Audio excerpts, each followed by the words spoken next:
தகுதி இல்லாதவர்கள் மருத்துவர் ஆனால் என்ன நடக்குங்கிறதுக்கு மிகச்சிறந்த உதாரணம் நானும் என் குழந்தையும். குழந்தை இல்லாம நான் இருக்கேன்னு அது காரணம் நீட்டு மாதிரியான தகுதி தேர்வு இல்லாததுனால.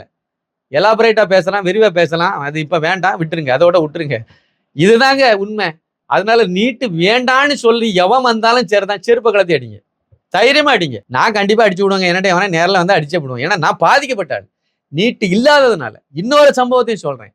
நானும் இதே மாதிரி அந்த 90களில் நானும் என்ட்ரன்ஸ் எழுதினேன். அன்னைக்கு ஒரு என்ட்ரன்ஸ் இருந்துச்சு. அந்த என்ட்ரன்ஸ்ல மருத்துவ என்ட்ரன்ஸுக்கு அன்னைக்கு நான் எழுதினேன். அந்த நுழைவுத் தேர்வில் 50க்கு நான் வந்து 24.5 மார்க்கு, 50க்கு 25 எடுத்தா பாஸ். நான் பாஸ் ஆனா எனக்கு சீட்டு கிடைக்கும். அன்னைக்கு அது பாஸ் ஆகாதனால 24.5 மார்க் நான் எடுத்ததுனால திருப்பி ஒரு முறை என்னால அப்பியர் ஆக முடியல. நீட்டு எக்ஸாம் அன்னைக்கு இருந்தா மறுபடியும் நான் வந்து ரிப்பீட் போட்டிருப்பேன். அடுத்த வருஷம் நான் பாஸ் ஆகி இப்ப எங்கேயாவது ஒரு இடத்துல டாக்டரா இருந்திருப்பேன். இப்ப நீட்டுங்கிற ஒரு தேர்வு இல்லாம போனதுனால, தகுதி இல்லாதவன் டாக்டர் ஆனதுனால எனக்கு கால் இழக்க வேண்டிய சூழ்நிலை.